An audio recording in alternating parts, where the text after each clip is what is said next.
Kanpai! I think Thaylien's muted. I missed it, unfortunately. I think the music's muted to my end. Oh yeah, you unfortunately We look at the Google. See, this is what I get for being an amateur. I join a stream with professionals, and well, here we go. And then we forgot to tell you to do it when the music faded out. So no, you did say Nasuth. Yeah, but I didn't realise I wouldn't be able to hear it. Okay. So,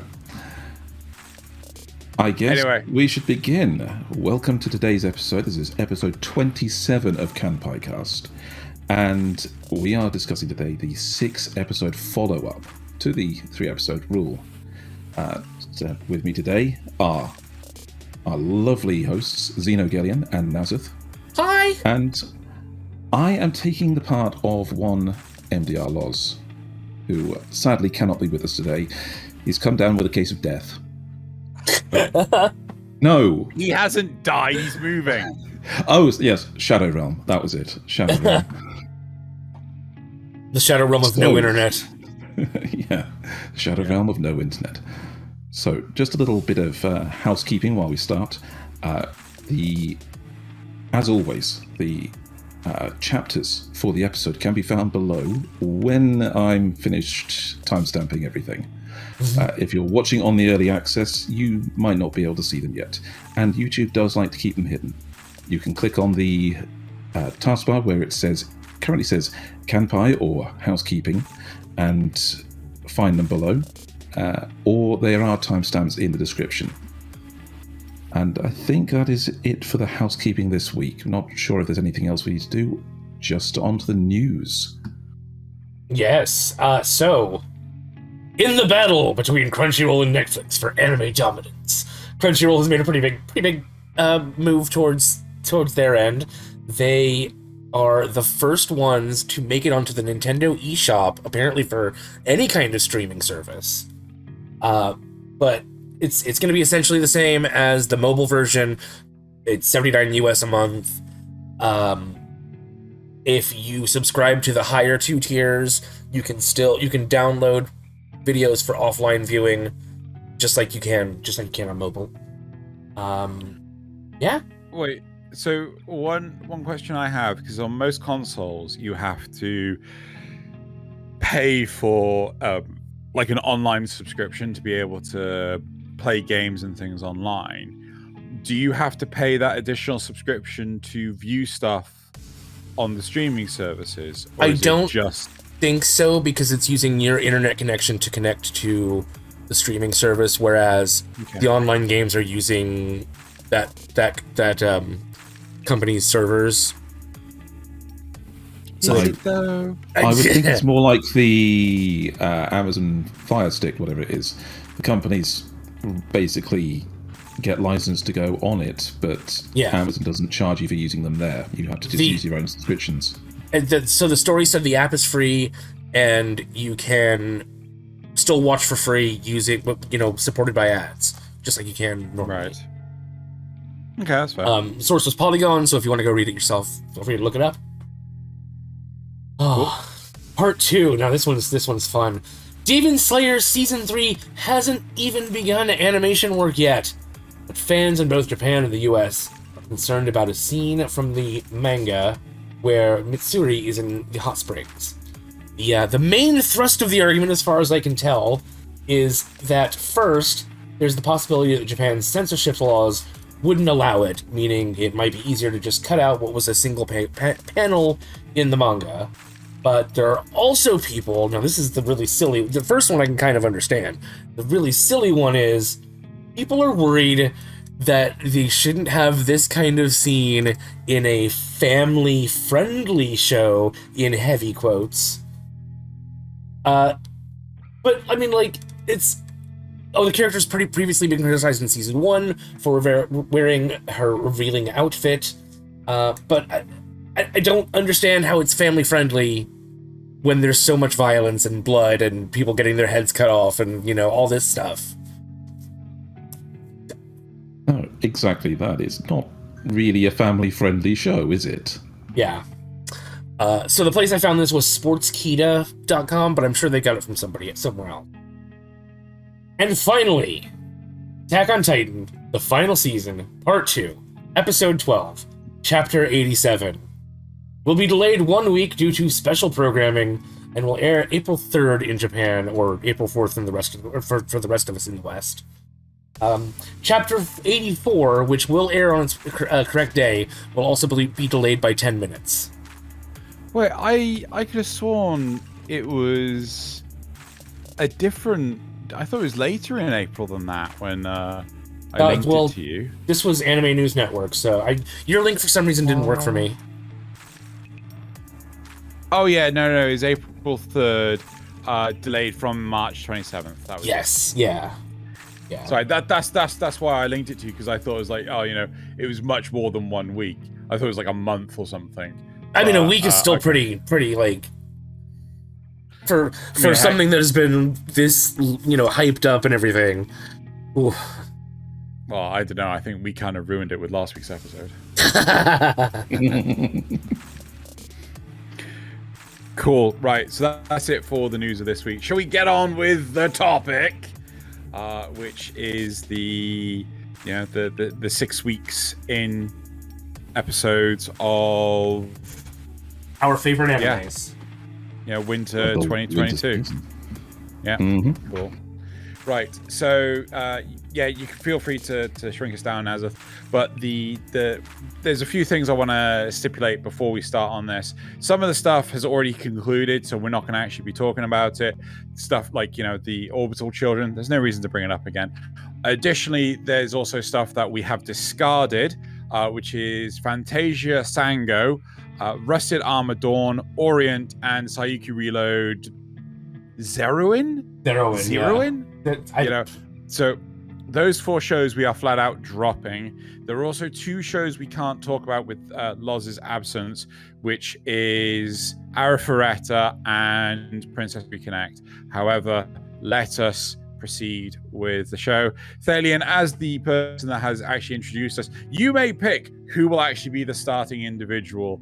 It could be yourself, or it could be either Nasuth or I. That's a lot of power. It is a lot of power. Am I trustworthy with it? I don't know. But I think it's Xeno. Okay, cool. What is in my list? Right, so I'm going to start with... I'm gonna kind of brush over 2. So first off, what's called Girls Frontline. I have watched a bit more of this, but I'll be honest, I have not been able to catch up with it. I feel that this is a show that I might wait until the end of the season before I actually finish it off.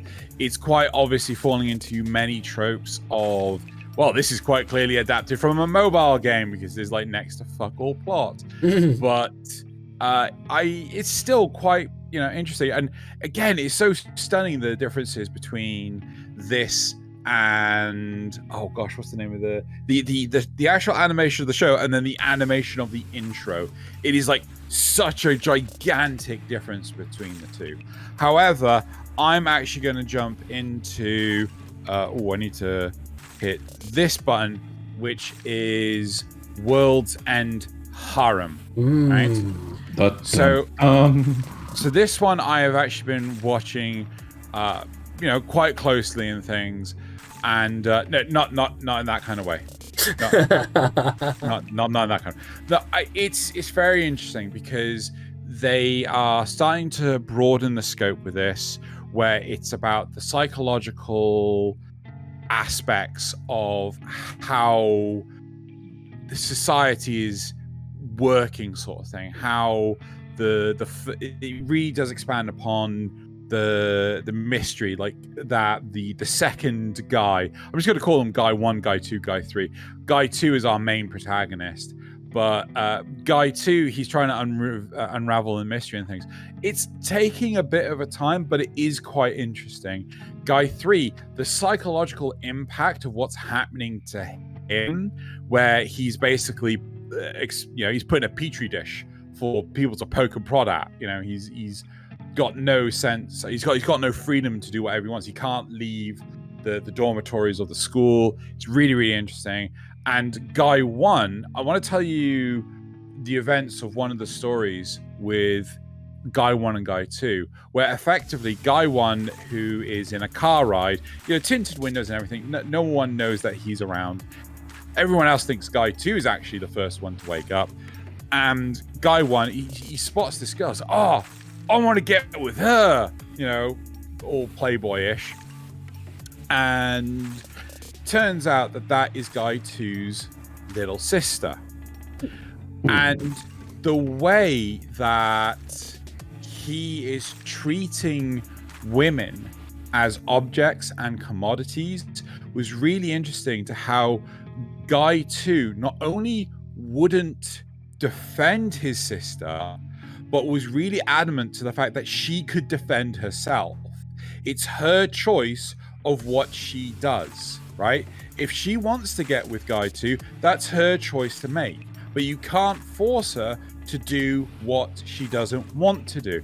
And it was incredible how Guy 1 was like, he was trying to trade, women for it. It's like, no, this is not this is not the society we should be living in. It was really, really interesting. So, and again, the psychological repercussions to Guy 3. Oh, yeah, this is definitely an acquired taste. So do you want to be the hit the button? Hit the button. We all buttons now. Our first reading, our first official reading. Yeah, this is definitely an acquired taste. So I am now going to hand over to Nasuth. Right. So I would like to talk about the missing 8.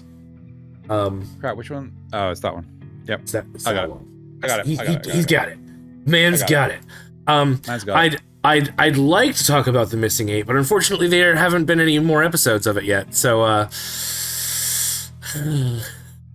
okay. Which means I have even less to talk about this week, unfortunately. Because I've been terrible about anime, I guess. I really do. Not only that, you've dropped so many of your shows. Oh god, I started with like 10, and apparently now I'm down to 4 or 5. 3. No, I got 4 here. Oh no, right? Anyway, right. So let's talk about the other one that I actually am dropping, Love of Kill. Okay. Yeah, I ended up dropping that one as well. For good reason, I feel.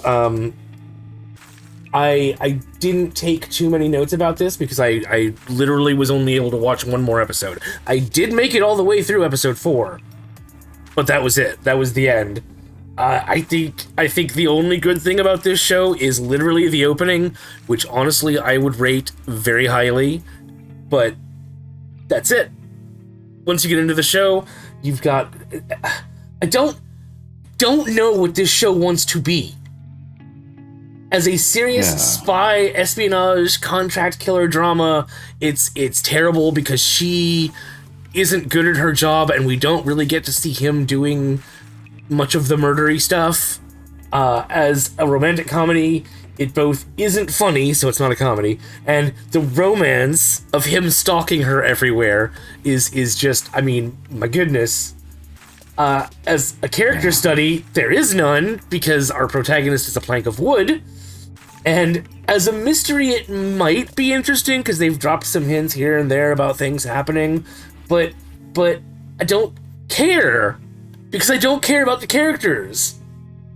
It's just, It's also super, super slow. I, the blind man, was able to watch it at 1.25 speed and not have any trouble reading the subtitles. So, you could probably watch it much faster. Yes, Thaylien. Now that I'm done... That was one of the things that really got to me. They seem to be losing an awful lot of budget on these early episodes. There must be something they're planning that has a lot of animation budget later on, because the amount of slow pans across the same thing, the lack of change to scene or any actual functional animation in some cases really got to me.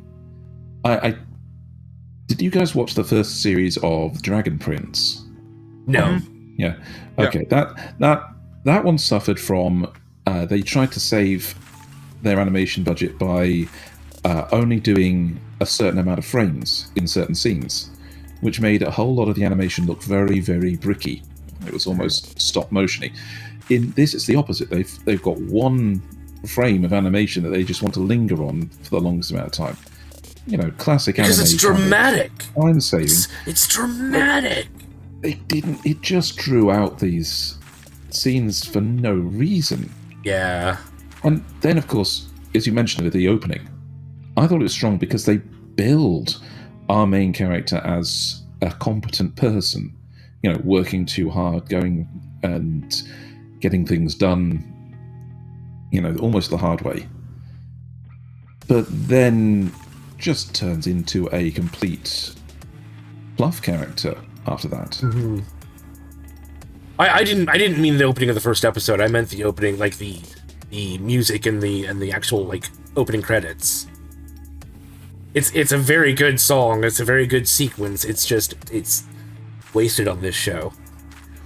I think the biggest problem, the biggest drawback for me for this show was simply the characters were unlikable, right? You know, they are. No. If they were unlikable, they would actually have character traits to dislike. They're nothing. They're just paper cutouts. There's a difference between unlikable and I hate them, right? The actor that played Joffrey Lannister, I hated the character because he did such a phenomenal job. I'm sad that he had to quit acting, right? Because no one could disassociate his character from him himself, right? Poor typecasting. He did such a phenomenal job, right? I hated that character with a passion, right? These characters, I don't care. Yeah. Nothing riding on these characters. These characters are boring as fuck. It elicits no emotional response. Yep. Yeah. So this one, apart from creepiness, yeah, in the sense of that's the he's whole such a stalker. In the it reminded me of Twilight, even where the person writing seemed to have some idea of what they wanted to be romantic, but their idea of romantic just didn't line up with, you know, logic. Yeah, essentially, same kind of thing with this, where, you know, a person would not actually appreciate any of the advances he's making, even threatening, even as it is. It's just no. Yep, this one is a definite pass. Stay far, far away from it. It is a big old stinky pile of ugh. Which means Thaylien. I guess it's your turn to regale us. I want to start with a show that I think was the weakest of my batch, as it were, which is the strongest sage with the weakest crest. Now, that one. Yes. The show is technically an isekai. Technically, it's just it's controversial already. The guy reincarnates himself because he was a super powerful wizard who had reached his limits, he thought, and so he caused his own reincarnation 1,000 years on to get what he thought of as the best magical crest for his goals, whatever his goals actually are. Now, the premise being that every person that can perform magic in the world has a crest on the back of their hands that allows them to cast, and there are 4. Now, in his time, he knew them, you know, for what they actually were. So there's one that's really good at enchanting, one that's really good at long-range spells, and the one he wants is the strongest for combat. But in the 1,000 years where he's been gone, it seems that, you know, they move the plot, you know, a little fast. It seems that the work he left undone in his time has kind of come back to bite him, because demons have been infiltrating humanity and rewriting history. So he himself is known as like the god of magic. You know, he's not like it was like a legendary figure. He never actually really existed. And the crests have all had their meanings twisted. You know, so the one that's really good for enchanting is now called the Crest of Glory. It's the best one they can ever have. And, you know, people with that crest are treated better. Everybody else is second-class citizens. And my only problem with it so far is we have no idea what the actual the goal of this is. Yeah. It falls into this standard trope of the overpowered main character, and there is no real reason for it at the moment. You can see that there's this, behind-the-scenes plot to take over humanity, but he never, unlike the other shows where there's always a reason and always something for them to overcome with their power, in all of these episodes, he still hasn't hit anything he can't overcome, and spends the majority of his time leveling up his companions, the harem characters.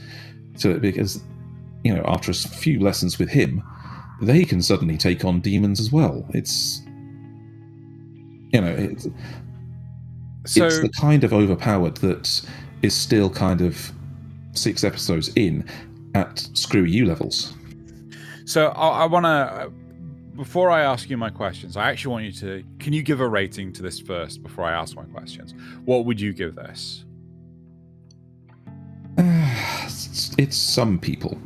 If you like isekai anime where you've got an overpowered protagonist, you like cute side characters, it's not bad. It's not terrible. That kind of sounds like nothing special to me. Nothing special is what you'll go for. Right. Okay, cool. So one of the best things about a lot of these isekai shows is that the protagonist has a general plot, right? A general objective, a goal, right? Now, Fumi from Rising a Shield Hero, he wants to go home, right? Rudy from Bishoku Tensei, well, he's been striving to bring his family back together, right? And Kazuma from Konosuba, he just wants an easy life, right? Because he's been given the biggest short straw of them all, right?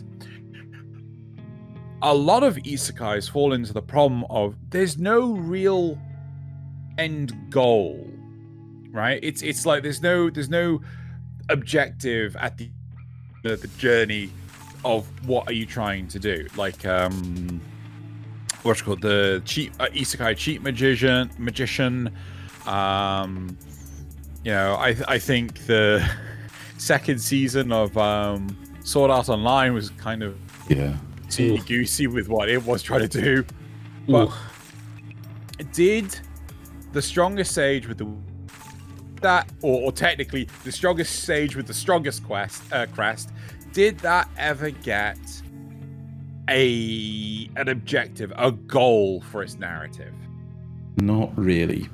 Right, If you think about it a bit from the implied stuff, there might be one. It's that thing with the demons trying to infiltrate the world and everything else. But even from his own perspective, the things he's doing are just basically to be stronger and to experiment with this new crest he's got. Yeah.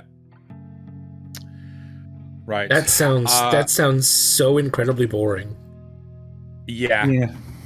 I mean, it's kind of why I've not bothered rushing to watch this one, right? I think I'll take over now, and I'll talk about my next one, which is The Genius Prince's Guide to Raising a Nation Out of Debt. This one got better. I was actually really impressed with this one. Some of the subtle ploys that the characters have, the over analytical nuances where like the genius strategists they're trying to come up with clever ways of how to make people think in a certain way, like, oh yeah, this was your idea all along. Yes, you should take credit for this. You're so clever, you're so good, But it falls apart and things. So this very much, like, I've made criticism in the past where, it's hard to write for smart characters, right? This has quite clearly had a lot of thought put into it. Oh, right? that's actually really good. It is honestly, it's nice and refreshing, and it's also nice and refreshing to see how these characters they plan for absolutely everything, and then something quite commonplace completely throws it, right? So I want to go into spoiler territory real quick. If you could please throw it up, Nasuth. What? It did it? It didn't? There it goes. There we go. Right. It's so weird. Okay, whatever. Sometimes it works, sometimes it doesn't. But the big thing with this is that a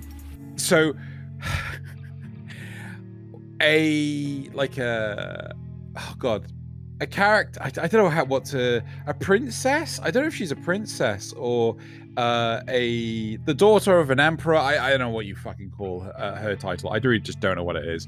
But anyway, so she ends up sneaking away from her empire and the Alliance, and ends up going to our protagonist's nation, right?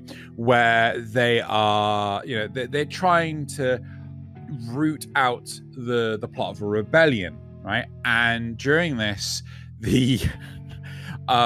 a prince from a neighboring nation of the empire, right, has basically walked straight up to the castle, like straight up to the prince's home, and basically demanded to see her.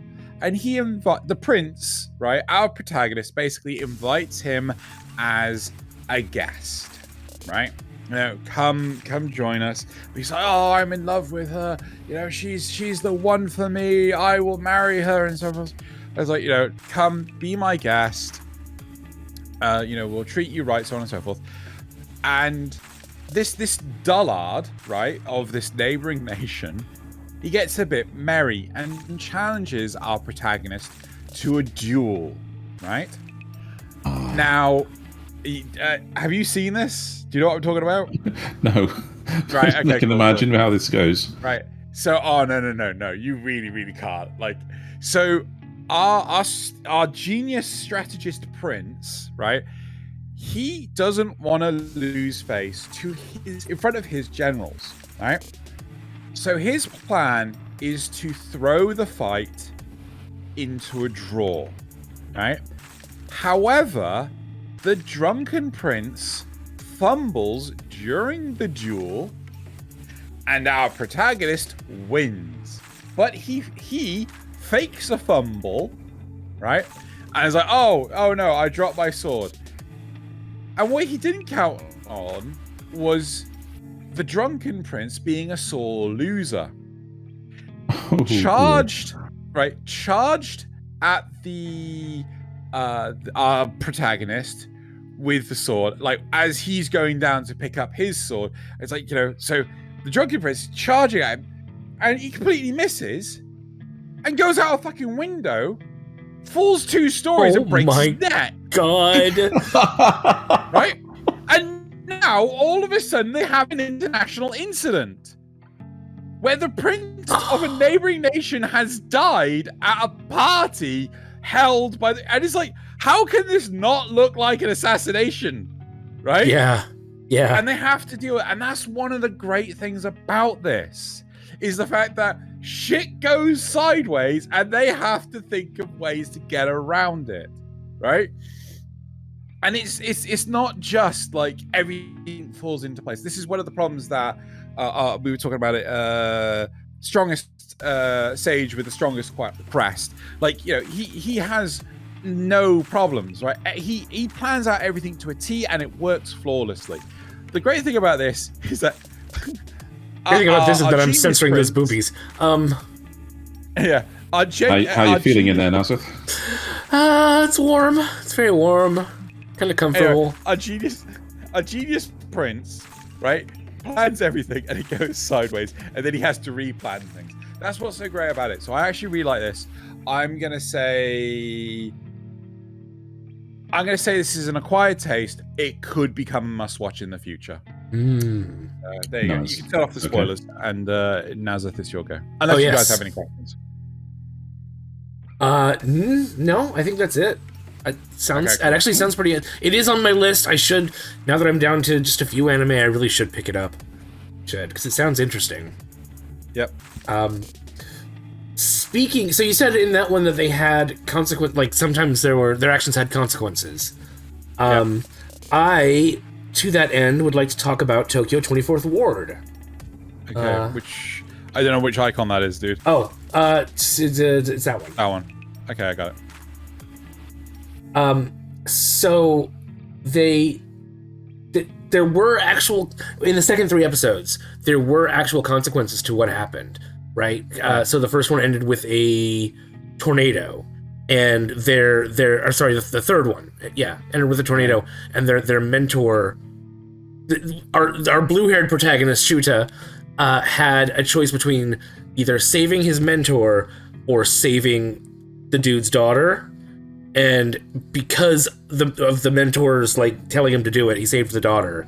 So she now has a problem with him. He has guilt over letting the guy die. There's and they have to work through that. They actually do work through those in the episode, the 3 episodes. So they reach a resolution between each other, an understanding. They get through it. It's so rare to see that in a lot of anime. Like they have the magic reset button or whatever that just goes on to the next episode. But this one actually like lingers for a little bit. There's a character introduced named Kunai who has his how to explain this? I think I should probably get into spoiler territory. Okay. A little bit. So there is this drug, quote unquote, going around in Shantytown, the really, really poor part of the 24th Ward, and it's called Drug D. And our friend Kunai, who is related to, what's the name? Red. The red-haired character, Red, Bran. They both grew up in this poor section of town. He is like really good at programming and understanding sounds, and so it's a little far-fetched, but basically he comes up with a program that can monitor your biorhythms and then create sound tones that help like even you out, like make you feel better or whatever. Point. Mm-hmm. It's one of those things from Tokyo 24th Ward's kind of Big Brother thing. Yes. The smartphones that everybody gets have these really advanced biomonitors. Yeah. And there isn't really a reason for them to have biomonitors that advanced, apart from, Big Brother reasons. Yeah, so there's a lot of Big Brother in this show. Yeah. It's really cool though. Like, so he makes that, and then some rich people. There's also the whole class war thing too, because some rich people come to him and say, "Hey, we wanna use your app," and he's like, "Yeah, but it could be dangerous if it's in the wrong hands." And like, "Yeah, but we know your mother is suffering from dementia. She's got bad legs. We can help you out so much and give you so much money." And, when you're in the situation that he's in, that's real tempting. And so he falls for it. He does it. Takes the deal. And what do? They turn around and use it. They use it to create this drug D that everyone is talking about. And they literally use the phones to target people, make them go crazy and do violent things, so that they can then say, this shanty town, it's so terrible, we need to go in and renovate it, because currently it's the only one that they have trouble fully using their Big Brother program in. So if they can go in and renovate it, they can put in surveillance stations and expand their influence. They even bring in this whole capitalistic thing where, to get it renovated, they're actually going to bring in a guy who wants to make a casino resort. Yep. So the antagonist is basically the owner of this whole system, the Big Brother system, Yes. And he's courting the rich to try and to get them to get it all in and invest on because the ward is going to be reincorporated into Japan, and they want it to be in a position where they have if they got the casino in, it would be the first casino in Japan because it would be essentially grandfathered in. Exactly. I'm gonna turn off spoilers. All right. Because a lot of what we've said has lived in spoiler territory. First off, I want to know what do you rate this? Oh gosh, this is a must watch. I really feel this is a must watch. I agree. I was a little dubious at first, but the more they've gone into like the technology and the Big Brother aspect and all this stuff, I really feel that this is a good one. Yeah. Right. What I was really impressed with is it starts off. The first episode starts off with them all developing these powers activated by this phone call. I think it's related to the same thing that they did. It seems to be part of the Big Brother system, even. Yeah. But, some weird offshoot of it. But what really gets me is they don't automatically start acting like a team. I'm hoping that it all gets together, later. But when Nasuth said about consequences, it's all because these are three completely different individuals. They have three completely different moral sets and how they operate. And it ends up conflicting. So, as has mentioned some of the consequences, they happen because, unlike the first episode, where there's this clear-cut kind of literal the trolley conundrum. They've got a speeding train, and if they try to stop the train, people will die because of the train crash. Yeah. But if they don't stop the train, somebody they love will die. Yeah. So they create a third option by, getting to slow the train down. Which is crazy, but it's fine. It's fine. Hacking the system, and then having the guy with the super strength come in to actually, rescue the girl at the last second. Okay. And they don't continue that. Yeah. They don't keep working together. They keep thinking that the two choices that they have in any given situation are the more logical. Okay, and so the consequences happen because of it. That feels a little bit of a disconnect there, because, maybe I'm sorry to say, maybe it's your delivery, but that would annoy me if the first choice, if the first dilemma was presented to the group, and they chose to make a third option, and then they don't continue to make third options. I think the thing is that in that first one, the third option was relatively clear, and in the other two so far, that option has been much murkier and really conflicts with their moral codes. Yes, exactly. That's the thing. Do they recognize it? I think they do. I think some of them do. I think it depends on. It's different each time. Like in the latest one, I think it was Shuta that mostly saw. No, I think it was Ran that mostly saw the third option. But Koki just didn't get it. Yeah, they are just three completely different individuals. So every choice that you see them make is. There's also a problem because Ran probably could have convinced Koki, but because of their past, which we do see, they actually show us this. Because of their past, Ran doesn't really fully trust Koki. He feels like the guy will betray them. Yeah, they've set up these characters. They go into how these characters think, so that every choice they make is completely logical to that character. It's completely true to that character. Yeah. So you can see how, in the future, they're going to have to overcome their innate biases towards something to become a team, become, something better than what they are. Okay, so I think I don't want to spend too much more time on this. You're saying must watch. I think I'm gonna make the time to watch it. I'm gonna set aside the time. Maybe I didn't even give up the biggest twist at the end of episode 6. So you've got that to look forward to. Oh yeah. Big spoiler territory there. Right. Should we move on to Thaylien's? Yeah, Thaylien. Okay, I think. Let's go second weakest for this lot, which is for me In the Land of Leadale, but not weakest. Not weakest because of the same reasons. Because this show is in fact very similar, or can draw a lot of parallels to Strongest Sage with the Weakest Crest. Okay, this one is an actual. It seems like isekai.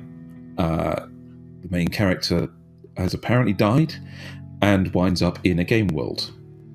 And we see a lot of isekai through, Truck-kun, even Train-kun sometimes. I think to make a bit of a... Yes, this was Pull the Plug-kun. No, this was a power outage. Yes, exactly. That's what I mean. So it's the first one we've had where the cause of death wasn't anything to do with the character doing something unusual. So the... But yes, she gets transported into the game. She is her character, but the time setting seems to have turned on the clock by 200 years. So the game setting has evolved. There used to be 7 kingdoms at war, and now there's only 3 because they've all kind of merged together. And it does again seem to be another overpowered main character trope, but this one is actually played for the laughs. Yeah, so it's her relative level to the game is so far above. She was one of she was like a top 3 player of this game before. 2,000 quests completed. She had her own special nickname, and she was known by other players, worldwide apparently. And 200 years on, there's even legends like her tower that was her player home is still said to be haunted by the witch of the Silver Ring or whatever, which was her in the past. And it's a good bit of fluff. I like the setting, I like the way it's going, but it does suffer from the same kind of problems. I will say, to add to this, I like the world building, right? They do enough to... It's not just like, it's fat as you will. It's fat as you will. They do more to indicate how the citizens, the denizens of this world setting, how they interact with the world. How the fact that her the characters have lives, right? How they grow in things, and how she can do things that no other character can do because she was a player as opposed to an NPC. One of my favorite examples of this is, and this does not warrant spoilers, she is asked at a magic academy to demonstrate how to create the mega healing potion, the high potion. And she's like, well, you get the ingredients, and she pulls them out of her item box, so it's literally just they appear on the desk. and she puts a hand over them, and then pop, it's oh my god, where did the vial come from? I don't fucking know. This is what I do. It just appears. That's actually kind of awesome. It is. It's quite, I love that level of respect to the system. It was one of the issues that I didn't like with Overlord, is the fact that he has this reservoir of shit in his inventory. But here's a mega potion. I like, but it's red. And it didn't truly elaborate on. Well, it didn't elaborate enough for my liking on this stuff. Whereas just said, this is a legendary thing. But this one actually went into trying to explain it, and then failed to explain it in the same way a game fails to explain it. Yeah, I made a joke about it. It was really, really good. So I actually quite liked it. Now I'm gonna be honest, I have not kept up with this one, mostly due to time restraints. It was like either this or some of the other shows that I watch. Where do you rate this? Yeah, I was gonna say Xeno really likes it, but what about you? I actually would put this at an acquired taste because the same tropes happen with this one, where there's not really any. There is a bit of a goal for her, but there isn't a lot of reason for her to be doing anything. I think it starts off with the premise of her just having been so sick in her previous life that she's enjoying herself. It's almost like that was the one.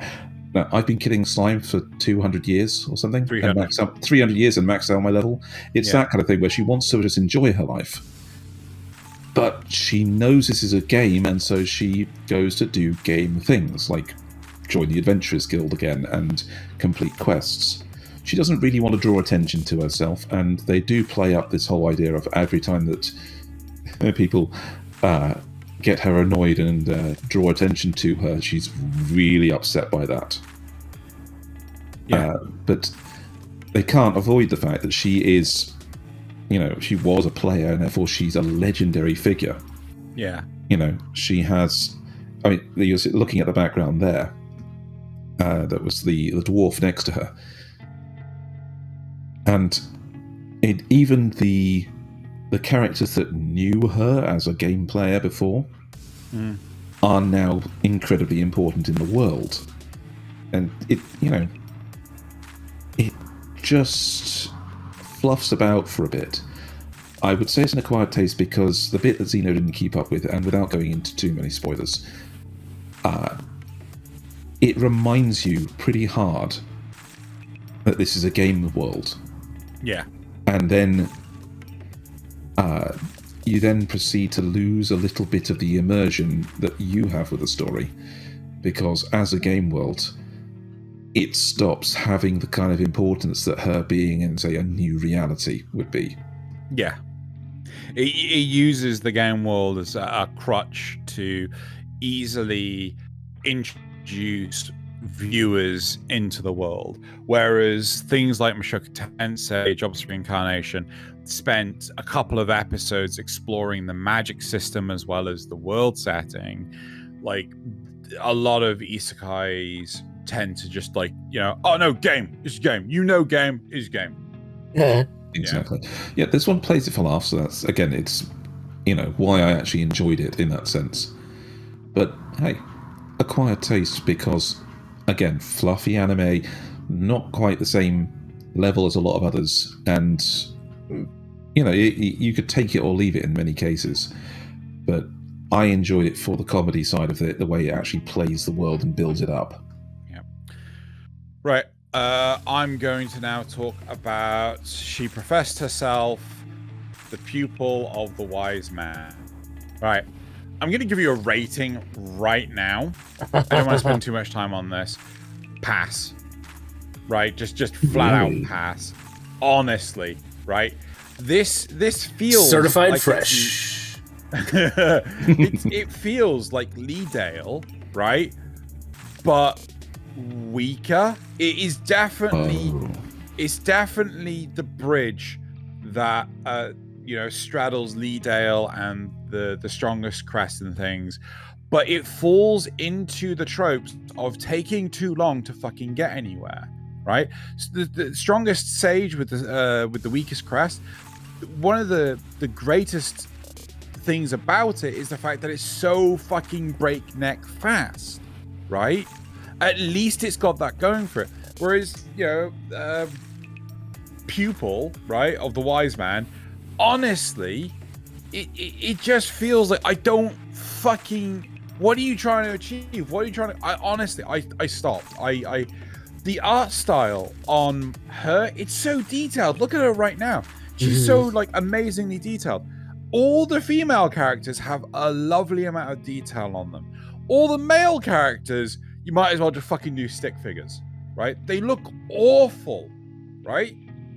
And it's honestly like the plot. They end up spending, God, I don't know, like an entire episode in a fucking dungeon, and it was just like, what the fuck was the point in this? I don't fucking understand. Oh, I'll try to find someone. Did you find them? No.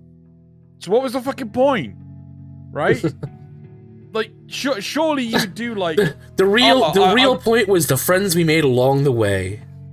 I mean, like, God, like, but again, like this, you know, the pupil of the wise man has all the powers of her previous self. Like, she's able to just go like, and now I summon an army. Like, you know, he had the nickname, the one man army, because he could literally summon a fucking army of high level undead, right?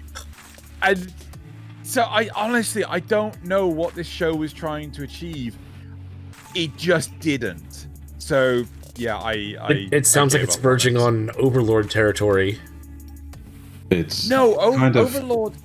See, the big thing about Overlord, where I give it credit is, it is phenomenal at world building. It's phenomenal at describing the environment. There's so much detail in that, right? The problem with Overlord is that there's not enough plot driving it forward. The reasons and logic behind the actions don't feel that they mesh up well. With Pupil, like, there isn't a great deal of world building. They spent like an entire first episode, and that's it. It's gone, right? Wow. The world build, it just doesn't exist anymore. It's just a wish fulfillment anime. This is one of those ones that's made that the other anime producers actually say they wish didn't exist, because it's produced by people that have seen what they like in anime before and just recreated it without any of the quality.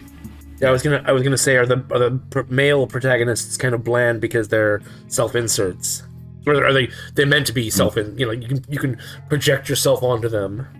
No, I don't think they are. I just think that it's like, this is a throwaway character. We'll never see them ever again. It's even worse than that. The male characters are there to be non-threatening to the person that likes the female characters. They're non-shipping material. Right. The non-material material either. Like they just cardboard. Anyway, should we move on to the next one? Sure. Sure. Well, I'm gonna save the best for last, so that means Requiem of the Rose King is next. Which is this one. Come on, don't you know your King Henry? What he looks like? Yeah. Oh. So I don't have a huge amount to say about this one. I gave it initially a must watch last time, and I still feel that way about the first episode, because it's so insane that you must experience it. But it is definitely kind of a sort of a standard romance if you strip away the weirder aspects. There's sort of stuff that you'd expect from a period piece romance. There's shifting alliances, there's love triangles, there's revenge plots, there's there's war, there's backstabbing, it's all that sort of stuff. Is there back war? Back war? Well, backstabbing. Yeah. There's they flank them and everything. There's definitely war stabbing. Yeah. War stabbing. Good. There's like a whole episode where Richard and Henry somehow manage to meet up again, and they spend their time in trapped quote unquote, because it's raining outside, in a hunting cabin where they nearly kiss several times, and at one point they sleep together but fully clothed and nothing happens, because Richard is still super embarrassed that he has boobies. Yeah, I'm gonna drop it down to an acquired taste.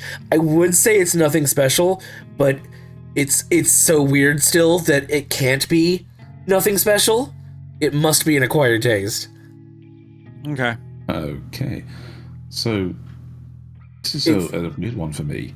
It's like they're creating shipping fuel. For this, yeah, kinda, yeah. I mean, it's what a shoujo. It's a shoujo anime, right? It's full of romance and everything. Made for the fan art. Maybe, yeah. Yeah. Am I wrong? I mean, look at these characters. They're all made for somebody else to try and draw them. I think it's them trying to do Western style animation, but with an anime twist to it. You kind of can't get really away from the fact that all they've done is just made the nose bigger, which is push the mouth down until they've got no chin. Yeah. Yeah. We British have no chin. Yeah. We don't have a chin, but at the same time, our mouth is still in the same place on the skull. Psychedelic Joan of Arc is still showing up too, so you've got that to look forward to if you watch it. Oh, so weird. I love it, but it's so weird. All right, Thaylien. Well, for me, I think we're going to go on to what's not really an anime, but it's in this season and it was worth watching for me, which is The Legend of Vox Machina. Okay. There's a Soler. Disgusting Western trash. How dare you bring this filth into our dojo? I dare, because I am replacing laws. And that gives me an awful lot of leeway. So, this show is exactly what you would expect of a bunch of, mid-20s to early 30s people playing D&D and made a show about it. It's a comedy of tropes of the D&D nature, and anybody who actually enjoys tabletop roleplay will see all the little nods that they've put into it. But at the same time, they've adapted it for actually being an action-oriented show. I think you're not giving it enough credit. I just want to elaborate a little bit more on the history behind this. So, if you're at all on the internet anywhere, you may have heard of a Twitch channel by the name of Critical Role, and this is supposed to be, I don't know if it's their first campaign, but it's supposed to be one of their most prominent campaigns, and it's Critical Role is filled with a bunch of voice actors, right? They voice the narrative, they roll, and they basically adapted what happens in the game into an animated series, or Amazon did specifically. And I will say, I don't know about you, I will say this is a must-watch. Yes, I'll agree with that. It's definitely worth the time you spend on it. The characters are all exactly as unique as you will get from a really well-run kind of campaign. The people that created them are, funny. They have a great interplay with the different characters and the way they play them. And there's all the correct kind of story-driven loops. So you get the hints of characters that have better backstory. You get the depth of character from people that have spent a lot of time thinking about their people and how they want to present them to others. There's history between the characters because it's not their first campaign. It's something like, it is one of them, but there's characters that have history that is mentioned, but in the right amount, so you can see that they care about each other. So, Grog and Pike, you can see they have history from how they interact, but that's not explored yet, and you can tell it will be. And it's the right balance of show don't tell. in this sense. Yes. And I love how some of these things are presented. Like, one of the things that this particular campaign is, DMs hate pets, right? DMs hate pets because they can do things that really break the game, and you can see that happened here because one of the characters has a pet bear, and it's left out of so much of the story, but you can see why, and you see how much it really doesn't like being left out, and you can see how the pet's owner is actually genuinely sorry to leave it behind. Aww. You know, because it's adorable. It's the best bear, I will say. Yeah, but you have to leave it out of campaigns because they can break campaigns, and you can see that having a bear in some of these situations would have been really, really helpful. So, I think the whole season is already out, right? It's just about. Yeah, I don't know if they're how many more episodes they've got. 12 episodes. I think I've missed the last one. I haven't seen that yet. Right. They've been doing 3 episodes every Friday for the last 4 weeks. That's certainly why it wasn't in the a lot of the other stuff. But it's a really, really good series. One of my favorite parts, and there's a comparison of it in Critical Role compared to in the animated series, where effectively 3 characters are trying to get past a door. Yes. In Critical Role, like, they kept on fumbling, right? They kept on rolling really low numbers. They kept on screwing, and they actually animated this. It's not true, like 100% accurate, but it's really, really close. And it's just so funny how, like, one of them ends up cutting its hand open because, like, they fucked up the roll, and they just can't open this damn door. I think my favourite part was one of them tried to go and climb in a window, and in the game, he failed his athletics check or whatever it was and fell. And in this case, he did as well. He got up to the window and fell off the windowsill onto the others. Yeah, it's just the comedy of errors that can come with consecutive low rolls. Yeah, and that's amazing. They cover that's it so later. Cool. They said he goes and picks a lock almost instantly on a jail cell. They said, see, it was just that one door. So it's honestly, it plays back to itself. It's a really, really good show. Certainly, if you're willing to give it a go, it's a must-watch. Filth. Definitely. Filth. Cool. Should we go for my next show? Yeah. Right. Show me what you got. I am going to do Miss Kuroitsu from the Monster Development Department. Okay. All right, don't hit the button yet. Personally, I think this is a must-watch. However, I'm going to give it an acquired taste, right? Just straight off the bat there. This is so true to real life. There are so many brilliant things with office life work where you're trying to fudge the numbers, or oh no, we can totally do this. We just need to just put this disclaimer on it and things like this. And to me personally, it's again just so true to life.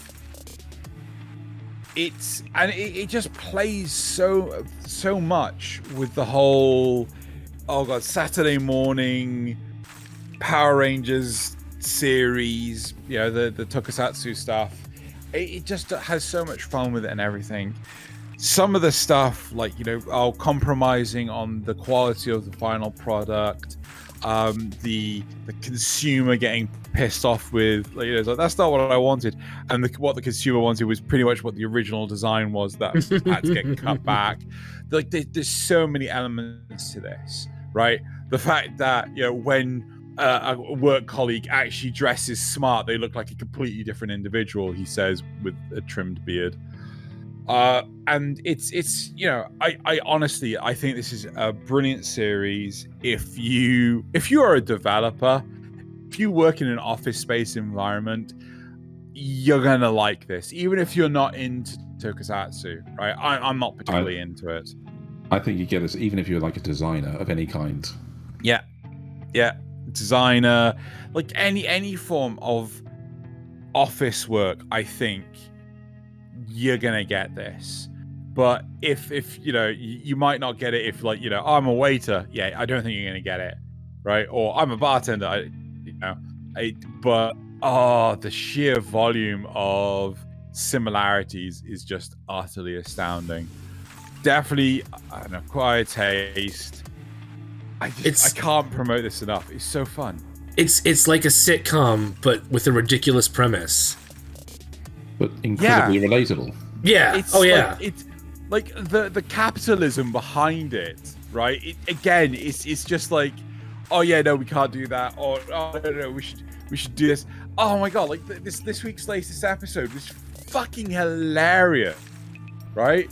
So I don't want to say too much. I don't know if you guys have any questions. I'm just saying, just fucking watch it. I really need to catch up on it. I enjoyed the first three, but sometimes I have to be in the right mood for particular comedies, so I haven't caught up with it yet. But it is those first three episodes were so good, so One thing amazing. I will tell you, right? One thing I will tell you, because I don't think you will have seen this in the first three episodes. So they have this like off the side story with this temp worker. She makes regular appearances in the show. This temp worker who's working for a temp agency to do different jobs and things like this, and she gets pulled into doing all sorts of weird and wonderful shit. And it's you have to. We're sending you to Hokkaido, and you're going to fight this Kamen Rider-esque character. And so wait, I'm what? And she's actually having to dress up as sort of like a minion, like a puttyman, from Oh my god! It's like not an actual main bot, it's like monster, an actual fucking gruntman, right? A fucking foot soldier. And just like she gets up so badly sometimes, like in a comical way, right? And it's honestly, it's so good. It's such a good series. And I mean that in real life, where people get like, oh, I'm a temp worker, oh, I got sent to this place, and then it's like it's not what I would. People they I'm a night porter at a hotel. It's like they come back from their first night, they made me clean all the toilets. Oh, That doesn't sound like what a night porter would do. Yeah, but they just made me do it anyway. So yeah, work. So yeah, no, I love this show. So I'm gonna hand over to Nasuth. Pick your next one. Well, I've only got the one left, and it's got to be Sabikui Bisco. Best one, yeah. Best show this season, in my opinion. Yeah. Which I mean, if it wasn't clear, it's a must-watch. You gotta see it. You got to see it. The characters are like actually deep and have more than just one or two dimensions. Oh gosh, what else did I say? Where's my notes? My notes. I need my notes. Fucking the crab. The crab is an endless source of amusement. From initially throwing off Milo to eventually throwing off the other two, and just trusting Milo like entirely. It's so Akutagawa is amazing, possibly the best character. But I like how we get to see the world sort of through Milo, because he's never left the city. And so now he's actually exploring the world as we explore the world with him. But he's not just a passive observer either. He's an active part of it. Sorry, you were gonna say. Can we pause for a second? Yeah. Gosh, I'm all the way down at the bottom, of course. Well, right. So right. back to the fun what other times. points did you have? What other points did you? I have. What other points did I have? If that's it, that's. I like how he, jellyfish, the girl with the pink hair, even starts to change and develop and become more of a character rather than just like a comedy relief sort of thing. Yeah. So I think that this is where we now finally have a conflict of opinion. This to me has fallen down to an acquired taste. Really? Right? The first 3 episodes were fucking phenomenal, right? But then it just slowed to a crawl, right? It's just like, I don't know if it's just there's two, maybe the first 3 episodes set up a different pacing than what the rest of the show's delivering. I appreciate the fact that the rest of the show did not maintain the out of order shit that was going on, but it suddenly felt like there's so much more world exploring than, you know, the plot driven narrative. You know, in the first 3 episodes you got like, oh, you know, you're being set up with this is what to expect, and it just suddenly kind of, you know, you're just going at like 60 mile an hour, like full hog. I mean, you can go faster than 60, but you know, it's going like 120 miles an hour, and then all of a sudden it drops it down to 30, and it's just like, you know, we're slowing down, and the stories are interesting, right? But they are tackled so much slower, right? See, I appreciate that though. I appreciate that they go into detail. I think it'll get faster again now that they've gotten to their destination. Well, their current destination anyway.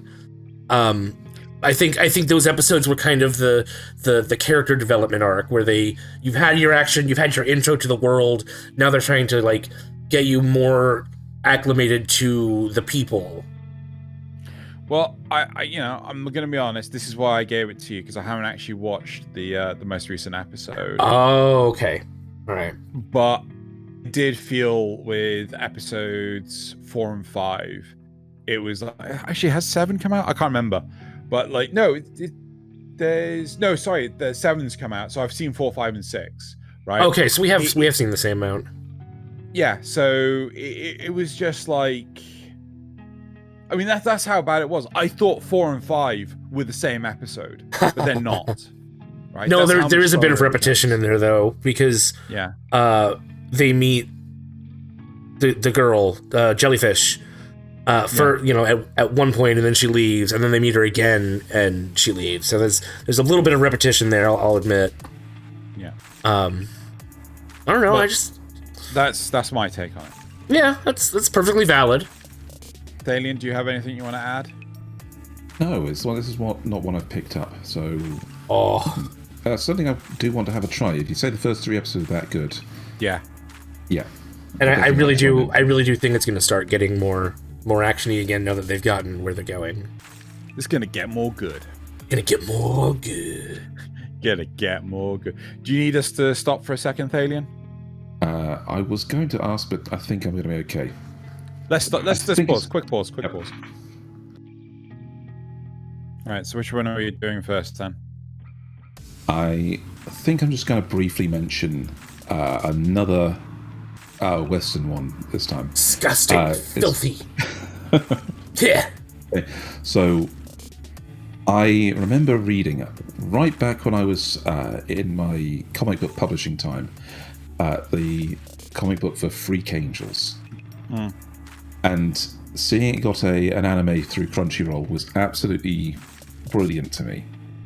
It has finished, as far as I know, so it's technically something we can drop. It's not a 6-episode thing. I've just finished it, and I'm really pleased with what they did.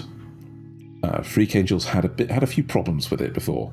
The characters are basically 12 super-powered psychic type people. Oh, okay. And they were all born at an identical time, gathered together at the same school to try and control them, and then eventually declared to be a threat to the world. And they tried to kill them. unfortunately, these kids decided that they were going to fight back, and they did something that broke the world. It caused mass flooding across England, drowned thousands, millions of people, and our story starts up with them in Whitechapel in London, making a post-apocalyptic society with the people that they're managing to save. And there's a whole backstory to this that they explore as they go through. But hey, I'm just so pleased it got an animation, because it was one of my favourite little comics back when. And they had this particular... They had a couple of problems with the comics. One of the characters, as you can see, is quite clearly black. Yeah. But in the original comic, all of the characters were born albino. They had purple eyes, white hair, white skin. Right. And there was even like a very awkward scene where a little girl asked one of them, "Is that I don't want to be rude, but you're black, right?" And she said, "Yes, I was just born without black skin." Yeah. And they completely ditched that for this. Everybody is now Still multi-ethnicity. Yes, they've properly kept their ethnicity, but they all have the purple eyes. And, there's great little additions and things. They've given the characters a little bit more life to them. And this is much like Vox Machina is everything you expect from D&D players. This is everything you could kind of expect from the disaffected youth of the 2000s if they actually got put in charge of things. Okay, so what would you give this rating? I'd say it's an acquired taste. Okay. And then we'll just move on from that, because there's one more actual anime to discuss specifically, and you may notice a pattern with my watching, because the actual anime, one of those things, is life with an ordinary guy who reincarnated into another world as a fantasy knockout. Oh my god, you're just in a fucking isekai shit, aren't you? Yeah. You're a fucking isekai. Oh my god. Isekai comedy. Okay. The worst kind of weeb. This season is what I do. That combination of screenshots. What? Well, I mean, for 2 seconds, there was a screenshot. There was this big, sort of like demonic-looking bunny rabbit stood behind the two main characters, and then all of a sudden it changes over to this, where it looks like the bunny rabbit's been skinned. Yes, it does get skinned. Okay. Fantastic. Okay, so our premise in this one is actually a more direct kind of isekai. Our two protagonists of this are mid-30s office workers who've grown up together as best friends. The one of them is handsome, accomplished, and has had women trying to date him for his entire life, to the point where he's actually become really disaffected by it, because he's seen all of the infighting and backbiting that women can do when they're jealous of each other and trying to get the same guy. He's really, really jaded against women. And his comfort place, his the safe space of his world, is his best friend, who is oddly hentai protagonist kind of looks. He's got the hair, he's got no eyes, and he has been suffering. Speaking of hentai, yes, he has been suffering having this perfect best friend for his whole life. Whenever he wants a girl, the girl is going after his friend. And when it's basically, in terms of his love life, his super best friend has been the worst thing that's happened to him. But in terms of everything else, his best friend is his best friend. He even, as a kid, wrote down that if he was trapped on a desert island, the one thing he'd take with him is his best friend, because he's so capable. So after a night getting drunk, they are basically ambushed by the goddess of love from another world. Mm-hmm. And in his drunken ramblings, the poor hentai protagonist young friend said, yeah, you know what, after all this trouble, why don't I become a girl, like a blonde beauty with blue eyes and that, petite look and the sharp, wit and teeth, and, to really show people, be really attitude and bratty with people. And everybody would love me because, I'm so good looking. Maybe that way I'd get a date, And this goddess of love says, hey, wish granted, and drops them both into another world. Oh my goodness. It turns out that they are to be her heroes. The gods and goddesses of this world are gathering heroes to fight off the demon lord, who is seen as just nothing but a myth by the ordinary people. And they are to be the goddess of love's heroes. Of course, the really disaffected, competent one basically insults her because, it's a woman, he doesn't trust her, he doesn't have any tolerance for the mystical side of things. He just straight up said, what the fuck is going on? Why are you doing this to us? And she says, okay, well, in addition to my being my heroes, I'm going to give you a curse. Oh no. Oh no. And it's implied, but it's never directly stated what that curse is. But all of a sudden, they start developing unusual attraction to each other. Oh god. Now that they're different genders. So we have a mid-30s salary worker trapped in that blonde body. And his best friend, who hates and doesn't trust women, trying not to fall in love with each other under the curse of the goddess. But they don't know what the curse is. They have no idea that that's what the curse is. And there's quite a lot of trying to explain away their actions. So is that actually the curse? We're not sure. It so looks like it. Theorized. It definitely looks like it. Okay, so it's theorized that that's the curse. Yes. But not 100% sure. Yes, especially because she's the goddess of love. And what other curse could there be? Now, they don't really know what their purpose is there. They know that they've got to fight the demon lord, but they're kind of, dragged into this against their will. They don't really have any agency over it.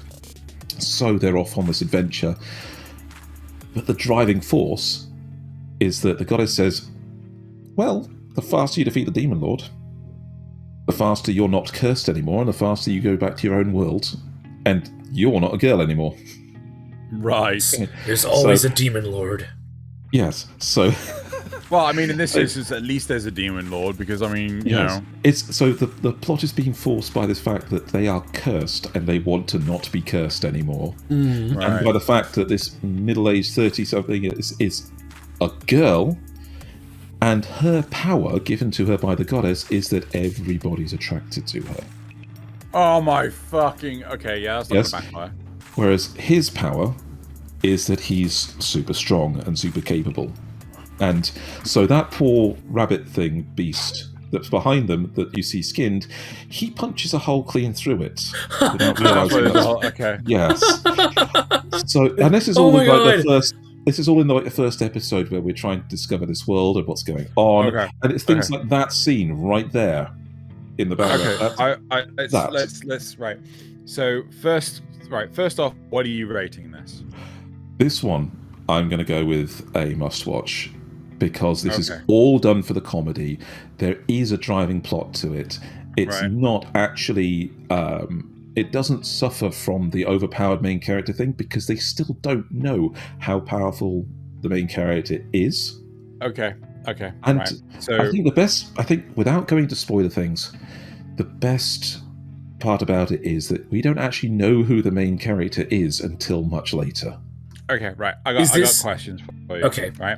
Now, my questions. Right. So first off, how is the animation on this? Because let's face it, isekais don't often get the greatest animation budget. It's fairly good. There is quite a lot of decent movements. There's it's a lot of the comedy scenes. So you'll see that pose right there where she's been knocked to the ground, and there's rose petals foiling and sparkles. Yeah. And there is a lot of the posing. There's a lot of the Tsukome comedy as well, where they play a lot of these things for laughs. Try to do things straight man and funny man. So it's definitely comedy. Yeah. Oh, definitely. It nails the comedy. There's no way to get around the fact that this is all built around. It's an unwanted rom-com. Okay. So you say he is able. He's One Punch Man, right? He can. Seems right? to be. It's very powerful. Okay, so he's very powerful. The next question is. Okay, would you say this has slice of life elements to it? So No, definitely not. They have this. It's definitely journey adventure oriented. Okay, so they're not sat around like in Konosuba. Okay, without going into spoilers, they do meet one of the other heroes. Okay, brought there by another goddess, and there's definitely a powerful hero. Yeah, but he's a toonie. I don't know what that means. Okay, he's got Year 8 syndrome, where he's changed his name to something complex, and he's a dark swordsman on a quest. Chinbaru? Chunibyo. Yes. Yeah. So it's that problem of being really believing your own hype, and unfortunately, he's just been put into another world where he can be that. Right. I can't remember the name of the character from Komi, but Exactly. Yes, him. Well, it's also, exactly. I mean, essentially, it's the same thing that oh God, what's her name? Explosion Girl. Megumin. Megumin. It's Megumin is essentially that too. Yes. Yeah. It's the Megumin character, and of course, he is unfortunately charmed by our heroine as well. So it's all a comedy. So one thing I do find with the likes of Pupil of the Wise Man, that you watch the episode and you're like, is that it? And it's because some shows, like same with Realist Hero who rebuilt the kingdom, right? Like they use a technique to prolong shots, like panning shots. They add pauses to dialogue and things, and it's kind of a technique used to draw out the narrative. And Pupil of the Wise Man is definitely one that suffers from this. Whereas Crest, definitely not. It's the complete opposite. They're like, too much talking, let's get it faster, right? So okay, on a scale of that, I'd say this is high middle. So there's definitely good writing behind this in that for a comedy show. There's definitely lots of movement of going from one place to another to find what's happening that day. There's, it is plot driven. There doesn't seem to be a lot of the panning shots unless they're done for those drawn-out comedy moments where they're literally, somebody's done something so stupid that they have to pause and think. Sure. There's even a bit of background plot developing when they encounter the minions of the Dark Lord. Right. So there is a bit of that going on there as well. There's not really a lot of dead time. Okay, cool. It's more a question like, do you finish an episode going like, what the fuck happened during that episode? Because I will say there's the second certain element of that, in the sense that we still haven't. We've got to a point where we get to things that get done. Yeah.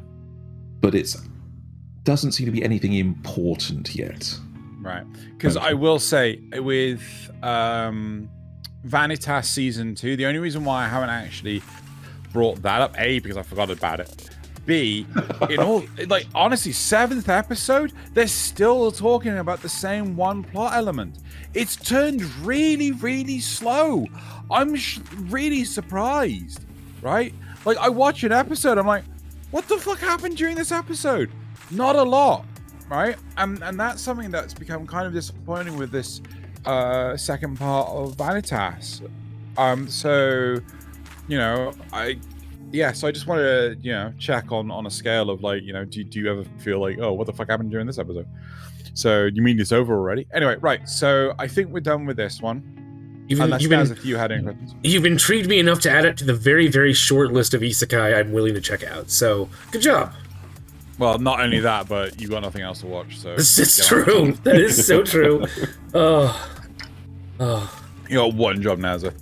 Right. So okay. So that is right. Unless Nasuth, you had any other questions you wanted to ask, that's it. I did shut you down because it was my questions. So moving on to wait, did I hit the button? Police in a Pod. Right. So again, just a little reminisce. I was intrigued by this because it was a show that it was quite an original premise. You know, you don't really normally see these sorts of shows from Japan, right? And it's quite clear that this show has writing behind it that's got years of experience as a police officer. Either that or the author fucking tailed, they were a shadow author and they followed the police for fucking years. But there's so many subtle nuances to this show. It is kind of a slice of life. I'm really impressed with this. Some of the stories are a bit weak, right? And it's typically 2 stories an episode. But there are some elements to it which are just like really, really good. Like I'm really intrigued with this. I personally say, and I know Loz would be on this as well, this is a must watch, right?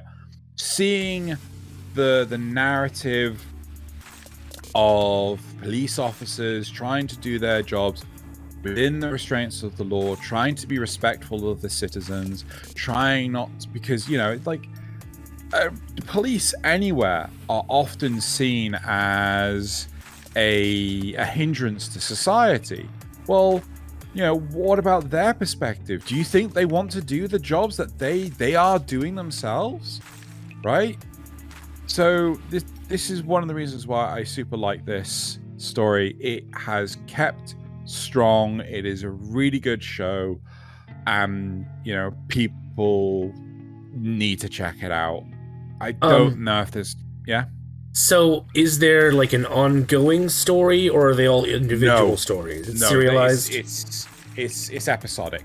Okay. Right? So, it's very much... Okay, so there is an overarching plot. So, the events of one episode will carry forward to the next episode. Mm-hmm. So, for example, in the later episodes, there...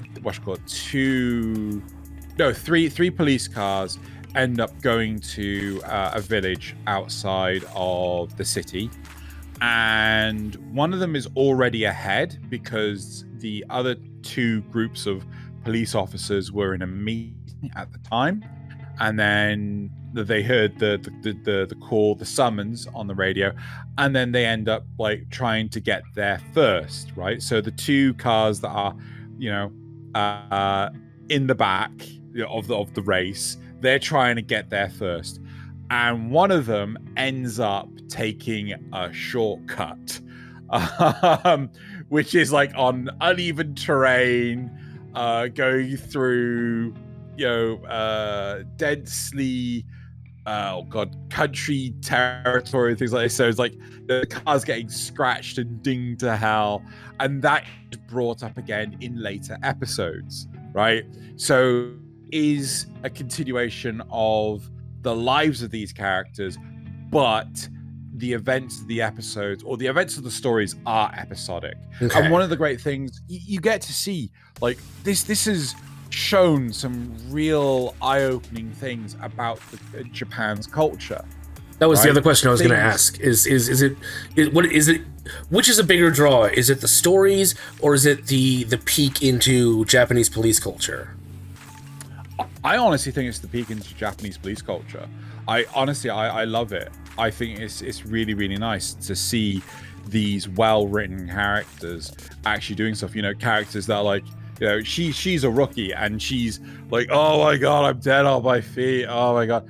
It's like, right, we're doing a time patrol. So, you know, suck on that. I'm like, oh, I don't want to. Yeah. And now I'm gonna make you go and patrol that school over there. Right? It's like, oh, I don't want to. Stop complaining or I'll make it worse. You know, so it's honestly it's a really good series. It really shows a lot of character, not only in the characters but in the stories that it tells, in the citizens, in the like. You know, this guy is like I think he's the first episode. He's a burglar, right? And he actually teaches, or he's a thief. He teaches the rookie how to do an interrogation. Wow. Right? You know, he actually is like, you know, he's been caught in things, and like, so yeah, he teaches the rookie how to open with questions and things like this, and it's like, it was so cool. So yeah, honestly, I really, really like this. Loz like, oh, that sounds good. He's hooked. He's fucking hooked. He loves this. It's brilliant. Must watch. Cool. Nice. Amazing. Okay, cool. I think we're coming to our last one to talk about now. Indeed. And this is one that Zeno and I have both experienced and I think enjoyed. I have not yet succumbed to the poison. Oh my god. My Marin. My dress-up darling. Yep. The jiggle physics heard around the world. He's not wrong. Okay. I kind of I get the way why this is all appealing, because I've watched it. I know exactly why I enjoy this show, but it worries me that I am a 30-plus-year-old man, and so is Zeno, watching this 15-year-old girl. They're in high She's school, anime. right? She's anime 15 though. I thought their high school was like 18. It's 14 through 17, and then they have got further education at 18. I think so. So Either way, yeah, their first years. Okay, fine. 15. yeah. So yes, it's a little bit off with that, but at the same time, the show is just so good. This is a must-watch for people. It has to be. I agree.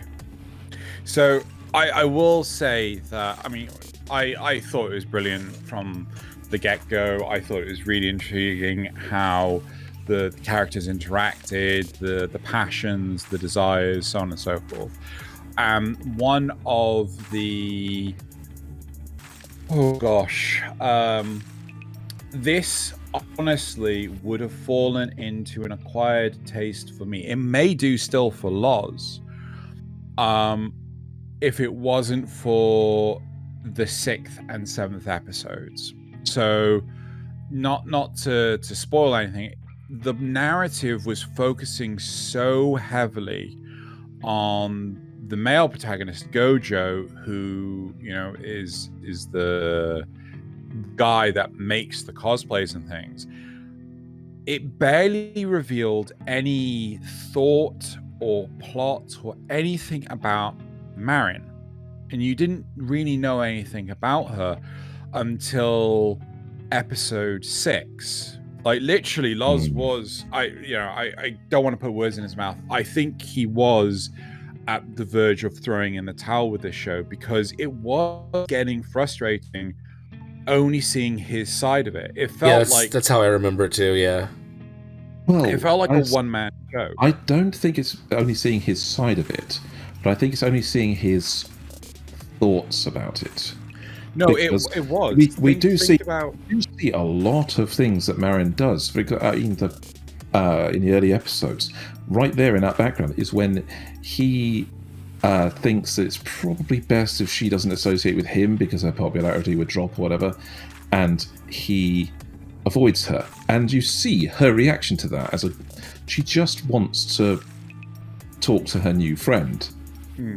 And she goes around the entire school wondering where the fuck he's gone. And you see her reaction to it. But you don't see her thoughts. And you don't see what she's thinking until 6 and 7. And that's, fairly powerful. That's a deterrent. I think, if people haven't started watching this, they'll start watching it and they'll get through the first 3 episodes perfectly fine. 4 and 5, I think they'll start to go I hope this isn't the only thing.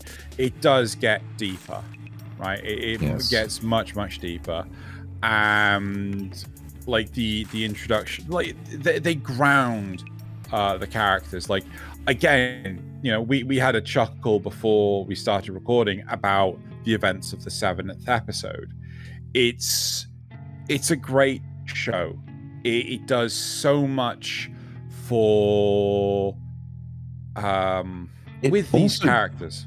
It also doesn't introduce a third character until episode 6. Which is a bit surprising, to be fair. Yeah, considering there seems to be a strong elements in the opening credits of a bit of harem going on. At least not not those kind of opening credits where you have all the girls and one guy. There's always that kind of interaction in the opening credits, and it doesn't matter whether it's a harem or not, but they put those elements in. Yeah. But what got me with this is in not seeing Marin's thoughts, in just seeing how she reacts to this. We have our protagonist who was basically he's suffering a little bit of trauma from the fact that he's never really managed to make friends. His hobby is so outside of what other people think it should be, and he's very reserved with how he feels about things. He even goes in to explain it a little bit when he's trying to make himself clear, is that she thinks he's not into something, and he says, well, no, certain words are very important to me. Yes. And I won't say them unless I really mean it. Yeah. Which is a great startup because, of course, it comes back later. Yeah.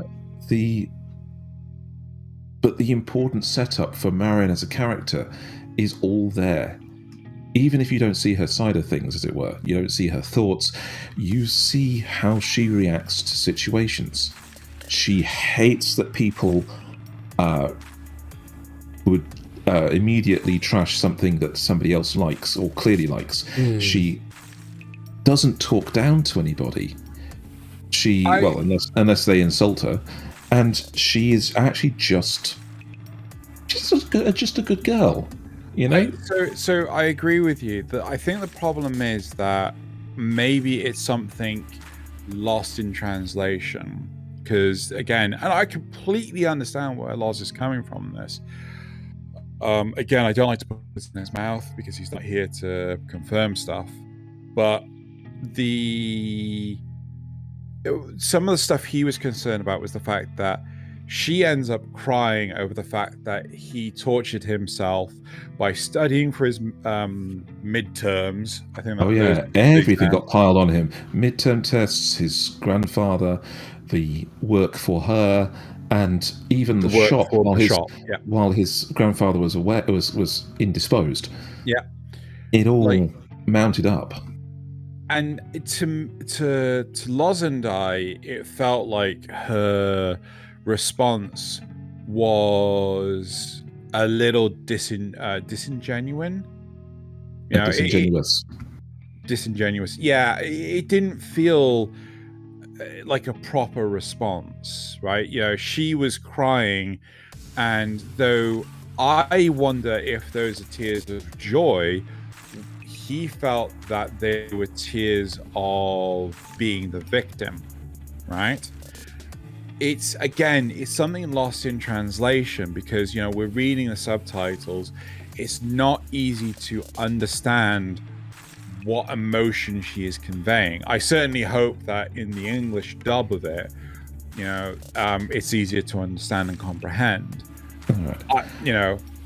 What I want to... I'll put an interesting thought I had while we're talking about this, is that we don't get the character's input on a situation until they become truly emotionally invested in it. What do you mean? So,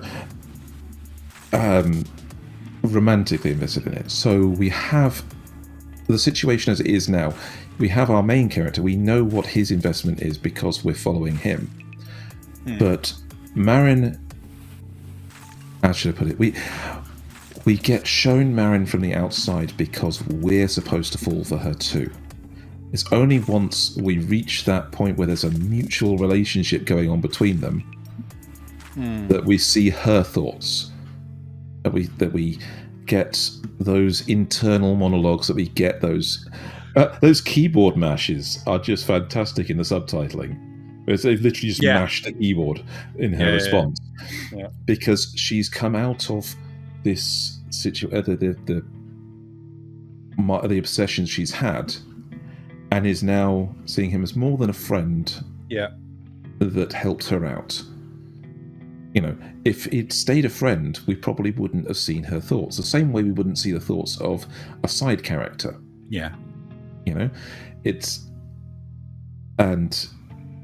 It kind of paves the way for our third character when they arrive.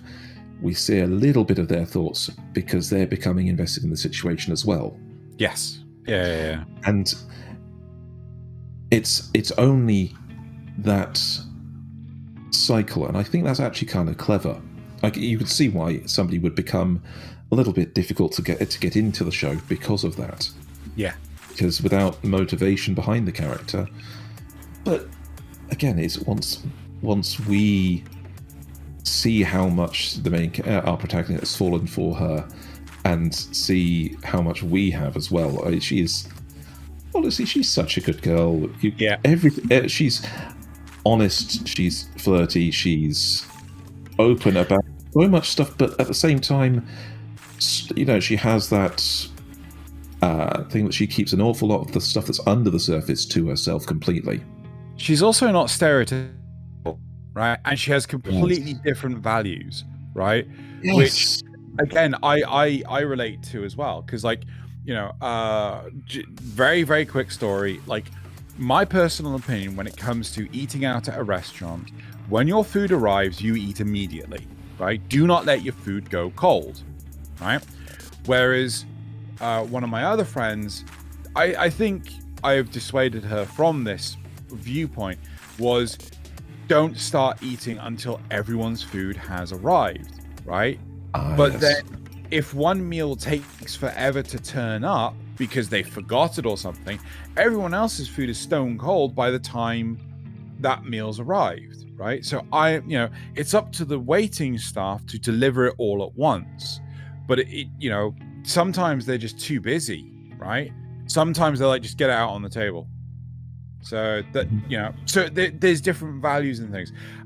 We definitely see that with episode 7. Right. Nasuth, do you have any questions? No, I don't think so. You guys have done a really good job explaining it. I will say, though, Marin is contender for best girl of the year. I will say straight away. Yeah, strong. Yeah. And that's not because of the casual dips into, shall we say, she didn't want to be seen in her underwear, so she puts on a bikini, which, as all men know, what's the difference in this particular case? Yeah. And the things that she cares about are obviously... What really got me was, after the shenanigans in episode 7 that Xeno and I had a bit of a laugh about, she actually realised what state she'd arrived at the door in. She was in a rush and she wasn't dressed fully for the day, and she kind of realised that later on, but she didn't think, oh my god, he saw me like this. Yeah. It was, he probably didn't notice, I didn't notice. Yeah. And that was what everybody else noticed. Every man watching, and most of the women too, noticed what she shrugged off. Yeah. Whereas, but it ties back to last Kanpai Cast with the with the ability to write things that you know about versus what you don't know about. I think that whoever wrote this show spent actual time talking to real people. Yeah. And thinking about how their views were different from their own. Or alternatively, have gone through something similar. Yeah, they've got the experience of it. There is either experience with it, or they've actually research. They've done the actual time to get to know people. Yeah. Because Marin is definitely a full person in and of herself, as is our protagonist, Gojo, our protagonist. They are fully fleshed out people, and we just, as an audience, we just haven't seen it. Whereas it's clear the author has got all these plans for them. Yeah. So definitely, we have our final anime of this particular episode as being a must-watch. Yeah. For good reason. And even though it is comedy slice of life kind of thing, it's worth it. Right, I think we are done with the main crux of this topic, so it is time for us to move on with other parts of the show. Hello, sorry, we had a little bit of a fucky-wucky. Turns out someone may have accidentally paused the recording and then ultimately didn't resume it. No blame, no shame. No blame. But things may look a little bit different. We're a little bit dazed, confused, and the energy's gone. No one knows what the fuck is going on anymore. But we're going to get on. I never do. We're going to get on. We're going to do the supporter questions. Right. So unfortunately, literally, we discovered that we were missing the end of the show. A day later? No. Like and 30 minutes after. It was like 30 minutes after I cleared the supporter question. Oh, yes, so, yeah. However, we have Zrugel who said something along the lines of, before we ask the questions, before we get to the questions, please like, comment, subscribe. We read every comment. It all goes a long way, regardless of what you're listening to or what you're watching. So yeah, we do appreciate it. Unfortunately, we cannot remember Zrugel's question. All right, so he may get it to us in time, but we're going to move on to Thaylien's questions, which were yes. What? Well, I don't know about this Thaylien person, but a mysterious and handsome supporter did ask a couple of questions. No, I'm not going to go with that joke at the moment. It would have been funny. It was funny the first time. I'm not a funny person. The first question I had for you was that, given the fact that he's our favourite character, he really rounds out the show. Do we think that Laws will actually return from his banishment to the Shadow Realm? Because the side characters you brought in to replace him have been a little bit hit and miss so far. I mean, let's face it. I live in the second largest city. I am literally a mile from the city centre. I can physically see the BT Tower in Birmingham. And I have potato internet.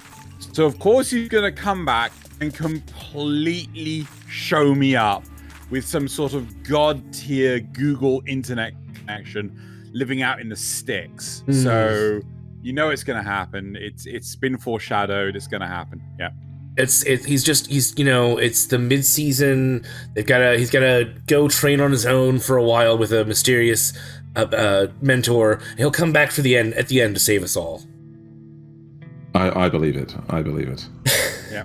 But the only other question was, with the increase in popularity of the anime stylings and methods of production, what Marvel and DC brands do you think could actually really benefit from having an anime, much like the X-Men, Wolverine, and other Marvel comics that actually got made into anime already. I remember talking about Blade. Blade is such a good one. Like Yes. out of the 4, like that one was like cream of the crop. And oh god, I basically said all of them. Like they all need some form of anime, energy put into it, and how to make it good. Oh no, I just remembered Zugel's question. Like Awesome. it was do you class something as anime? What was it? Do you? And I said no. Fuck, what was it? It was something relatively recent. Was it Western stuff? Yeah, it was something Western. Crap, this is really Rick and Morty. It was stuff like Rick and Morty. Yes, we got it. We got it through. We got it back. We did it, Reddit. Oh yes. Right, okay. Do we class Rick and Morty as an anime? Right, sorry, we have derailed your question. We will come back to your question because the answer to this question makes more sense for the question. And I said, no, Rick and Morty is not an anime because it doesn't carry the same energy and gravitas that anime shows do, right? Yeah? Yeah, that was it. It was the point that without color, you can't really distinguish the characters from the backgrounds. Yeah. That was it. You put special emphasis on how the backgrounds in anime are largely just that. They're just backgrounds. They're not they're not to be taken importantly. The characters are everything, and the movement and emphasis on the characters in anime is what you really do. Here's a question then. Would you say, if Rick and Morty is not anime, would you say that the Powerpuff Girls is?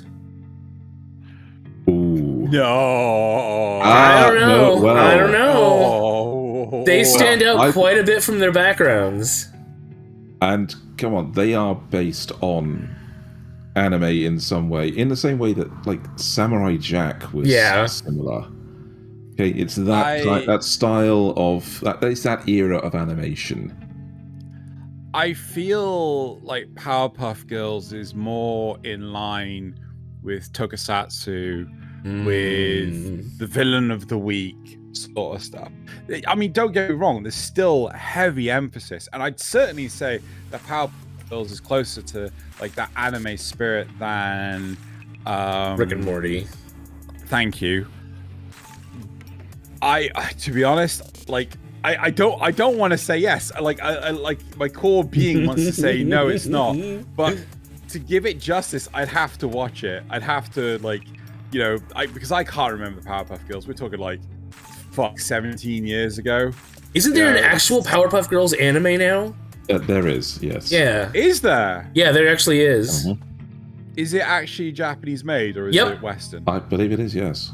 Okay. So, right, I'm gonna have to investigate. I know that there was also the Powerpuff Girls live action TV reboot. show. Oh, I didn't. What? No. There was going to be a TV show, and it fell to pieces. Like the woman that was going to play Buttercup was she was one of the she was Daisy from Agents of S.H.I.E.L.D. And apparently the work environment was so damn toxic, she just walked from her contract. She never got paid for it. It was so bad, she just walked. And all power to her. I don't blame that sort of thing. But so but I'll also say things like Avatar: The Last Airbender. That's that very great, very much massive anime fans. Yeah. It definitely carries that energy. Other shows like I'd also say Samurai Jack is borderline, much like Castlevania is borderline. Yeah, it's right there on, especially with the themes that it goes for, because it is very much a samurai. It's a little closer to that samurai live action wushu sort of thing. Yeah, it's definitely right there on as close to America has actually made to anime. Is it wushu or wuxia? Either way. Right. Okay. And then coming back to your question, right? Which was about Marvel and DC doing with anime getting the anime adaptations. treatments, yes. Yeah, I really feel that like things like Spider-Man, X-Men, like or just the whole gamut. Like Batman would be so good as an anime, right? There is, and it's not good. Oh, we're not talking about that. That's not an anime. It's fucking CG bullshit. We're not talking about that train wreck. Batman Ninja. Oh, it was awful. It was so bad. I believe last time I talked about a Kanpai Cast, or not. I did it again. A Notice Me Senpai connection, but this time I've got 2 words for you. Squirrel Girl. Yes, that's where my mind was going. Yes, Squirrel Girl is this hero. She needs an anime. It's the anime. Yes. Okay. 1,000,000%. Right. Let's move on from the supporter questions. Hopefully next time we won't delete them just after just before discovering we need to re-record them. And I'm checking. Yes, we are still recording. So right, we're going to move on to the community responses, and I'm just going to read them off Zrugal's screen. So last week Zrugal. I'm going to read them off Nasuth's screen. Sorry, Zrugal says. People who can't see good in things, even after the owner/artist apologized, have a bigger problem. As Loz said, nothing will be good enough for them, and we all know people like that. Yeah. There were scenarios that I know of that, you know, when the toxicity set in, like, so. No, I'm not going to go into detail. Like, and the problem is that when that toxicity sort of seeps in, some people just can't let it go. They'll never let it go. And even though that's not what the origin stood for, it's tainted. And you know, trolls on the internet love to ruin things for everyone. Boy, do they! And the weirdest thing is that, like, sometimes they try to troll those types of people, right? Those types of people that we're talking about, and it ends up getting taken seriously and just ruins everything even more. Yeah, it's crazy. That's the problem. I think the only reason why trolls do this is because they know that no matter what, they can get the reaction that they want to just fuck it for everyone, right? Yep. Right. Okay. And then the next one, in response to Thaylien's supporter question. This is literally the longest question I've ever heard, and I hate it. Thanks. That really was an ordeal. I promise never again. It was over 7 minutes for Xeno to read it, and I'm not putting everyone else through that again. Xeno maybe, but not everybody else. No, I fucking banned you. You're not allowed to do that again, right? You're not allowed, right? I don't care. Right? I appreciate it was Michelle's fault, right? However, I'm still banning you from pulling that shit again. Some people just want to watch the world burn, Mr. Wayne. Scout's honor. Wait. So, were you ever a scout? No, I got chucked out of the Scouts for eating a brownie. What? For eating a brownie? Oh! I get it. I get it. Eating a brownie. We're talking about the mythological creature, right? Okay. The brownies. Yes. All the baked good. Yeah. Yes. Not the counterpart to the Scouts who are also known as the Brownies. Moving on. So last week, Thaylien said, "Hi, Thaylien." Thaylien said, with Loz and Nick talking about you can't write something you haven't experienced. A better phrase is can't successfully write something you know nothing about. A person can successfully write a fantasy if they've read enough fantasy, or sci-fi if they've read enough sci-fi, because those are fictional topics in the first place. Imaginative and fictional topics are created based on having imagined a concept to write, and for the vast majority, imagination is only sparked by outside sources of inspiration, such as another person's fantasy or sci-fi work. Does this ring true to George R.R. Martin's Game of Thrones stories between Cersei and. He just stole everything. There's nothing new under the sun. It's all just recombinations of old things. The oldest thing in the story writing thing is there are only 12 original stories. Yeah. And how it's all about how we tell them these days, not about what they actually are. Isn't that a little too sparse? Isn't that a little too restrictive to just say 12? Well, yes, but think about if you have 12 things, how many iterations can you create by combining them? A bunch. Is it somewhere in the high thousands? Millions? Well, I mean, it's what, 12 to the power of 12? And on top of that, you have... No, 2 to the power of 12. The story is always changed by how you tell it. You know, so from one perspective or another, the same story completely changes based on who's telling it. I'd love to know what the origin, what could you pinpoint Back to the Future as? It's not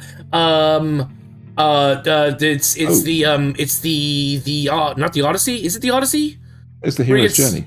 Yeah, well, partly that, but he also gets stranded in, Yeah, it's the hero's journey, but with a bit of let's see, the Doctor's character is the fantastical explorer, while Marty is the hero. And by combining those two stories, you've come up with something, and you've just changed the theme of the story. You've told it about time travel instead of about fantasy. Or the ocean. Yeah. Or... Okay. Right. I agree to this to some extent, but I think it is important still the application of the knowledge you have gleaned, because I made this joke last time. Quite clearly, it never went through anyone's hands, the script for Star Wars The Last Jedi, because seriously, it's gravity. Gravity is absent in space. Bombs cannot fall from a fucking ship if there's no fucking gravity. Stupidest there's got to be gravity in there that's pulling it down. So that's called fucking deck plating. But when you open the goddamn doors, what deck plating's pulling down? Technically speaking, there's no place without gravity. It's just, but they're also in free fall at that point, so they're in a free fall orbit. So the conservation of momentum would keep those bombs in the same orbit with them. No, you're talking shit. Here's the thing. Gravity is always the distance, the mass divided by the distance squared? Mass squared divided by the distance. Anyway, the way that people explain it is that they drop that's the how you bombs... calculate gravity. No, it's not. It's F equals MA. No. Okay, maths aside. Physics. Yeah, that aside. The way the fanboys explain this one is that they drop the bombs out of the ship and then it maintains the momentum that they gain. Yeah. But at that point, why not just use a fucking cannon? Yeah. Yeah. What is wrong with that as a concept? Yeah. No, yeah. Or could you just imagine you have these depth charges, except for the depth doesn't work. So literally it sprinkles them throughout space. The depth charges literally fire a grappling hook at the ship and then pull themselves towards the ship to explode. How cool would that be?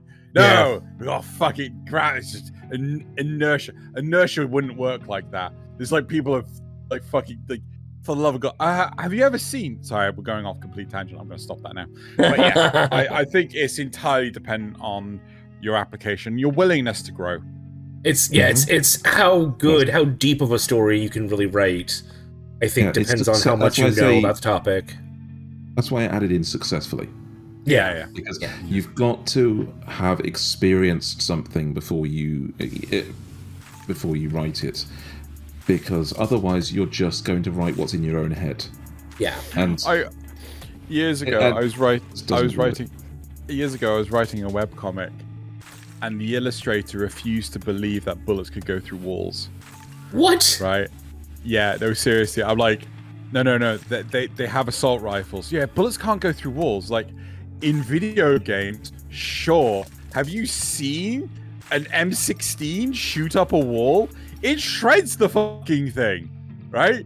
And like, she refused to believe. She thought the bullets were ricocheting, that go through the windows and then ricocheting off the opposite wall, and that's not how that works at all. It's like fucking bullets go through walls. Actually, my favourite one was was when they got onto MythBusters and proved that bullets actually don't just penetrate through water like everything else. They actually get stopped by it after a few meters. It's dependent on the velocity of the round. Yes. 9mm rounds go so much further than like assault rifle rounds, which only go like about 3 feet before they just completely lose all momentum. Because the water is, like any fluid, its molecules must move while in contact with each other. So just like non-Newtonian fluids, in fact, if you hit them harder, it's more solid because there's not as much time for it to react. And so it's really, really cool. Yeah. Compare that to a spear, and then, to hit somebody a few meters in the water, most of the spear is, still pushing into the water before by the time you actually hit somebody. Yeah. Spear and arrow fishing is a thing. Yep. Right. Should we move on to... it's the memes time. It's the meme time. Okay. I can't remember them. I barely remember my own ones. Excellent. This will be a surprise for all of us. Yeah. Okay. So now the first one. Good. Right. Oh yes. This was for Xeno. Yeah.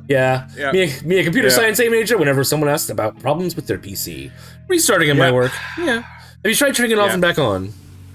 Yeah, honestly, that's like a number of times. Actually, whenever we have a server issue, I come back to discover someone's tried to restart the server. I'm like, so what was the problem with the server? I haven't got a fucking clue because the person fucking wiped the logs. Oh my god. It's like, don't restart the goddamn server. Yeah. Right. Overlord Season 4 trailer. CG. Yes. Yeah, yes. I forgot this one. I mean, none of us. I don't think any of us here are big fans of Overlord in the first place. Maybe Thaylien, I don't know. But the CG. Ooh. Also that face. So we haven't watched Attack on Titan. I don't know the context of this face, but this artist. I said it last time. I tip my cap off to you. Yeah, you did. Yeah, a phenomenal job. It's fucking. Oh my god, it's brilliant. Yeah. Right. I lost my shit last time. There's no way you could get me interested in a manga with just one image. The image. And now I have to watch this. Sorry, read it. It's in the link. I don't actually remember it, but it is in the link. Okay. Right. I'll have to check it. Oop, what? And then you broke it. I broke it. There we go. There we go.